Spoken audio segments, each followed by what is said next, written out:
ഇന്ന് വെള്ളിയാഴ്ച ആണല്ലോ. അപ്പോൾ അമ്മ എല്ലാ വെള്ളിയാഴ്ചയും രാവിലെ അമ്പലത്തിൽ പോവും. അപ്പോൾ അതേപോലെ അമ്മ അമ്പലത്തിൽ പോയിട്ട് വന്നപ്പോഴത്തേന് ഞങ്ങൾ അത്യാവശ്യം അടുക്കളയിലെ പണിയൊക്കെ തീർത്തിട്ടുണ്ടായിരുന്നു കേട്ടോ.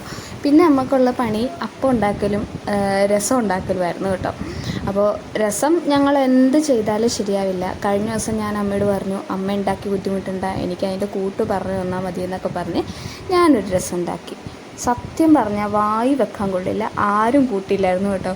അതുകൊണ്ട് ഞാൻ ആ ശ്രമം അങ്ങ് ഉപേക്ഷിച്ചു. പിന്നെ ചേച്ചി അത് ട്രൈ ചെയ്യാനും നിന്നില്ല, അമ്മ തന്നെ ഉണ്ടാക്കിക്കോട്ടെ എന്ന് വെച്ചു. ഞങ്ങൾ എത്ര ഉണ്ടാക്കിയാലും അമ്മ ഉണ്ടാക്കുന്ന അത്ര വരില്ല കേട്ടോ.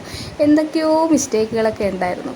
ബാക്കി എല്ലാ കറികളും ഓക്കെ, രസമൊന്നും ഞങ്ങൾ വെച്ച് അത്ര ശരിയാവത്തൊന്നുമില്ല. അമ്മ പൊടിച്ച പൊടികളും അങ്ങനെയുള്ള കാര്യങ്ങളൊക്കെ ഇട്ടാണ് ഉണ്ടാക്കുന്നത്. അപ്പോൾ അമ്മ പിന്നെ നമുക്ക് മാവ് കിട്ടിയാൽ വേറെ പറയേണ്ട ആവശ്യമില്ലല്ലോ, മാവ് വെച്ചിട്ട് പൂച്ചേനെയൊക്കെ ഉണ്ടാക്കിയതാണ്. പക്ഷേ ഇച്ചു അത് കണ്ടപ്പോഴത്തേന് എന്ത് സാധനമാണെന്ന് അവന് തന്നെ മനസ്സിലാവാത്ത രീതിയിൽ അന്തം വിട്ട് നോക്കിയിരുന്നു കേട്ടോ. പിന്നെ കുറച്ച് കളിയാക്കിയൊക്കെ ചെയ്ത്. അത് പക്ഷേ അവന് കഴിച്ചൊന്നുമില്ല കേട്ടോ. അവന് ഒരു അട്രാക്ഷൻ തോന്നിയില്ല അതിനോട്, അതുകൊണ്ട് അവനത് കഴിച്ചൊന്നുമില്ല. അപ്പോൾ ഇതൊക്കെയാണ് ഞങ്ങളുടെ ഇന്നത്തെ രാവിലെ വിശേഷങ്ങൾ. Thank you.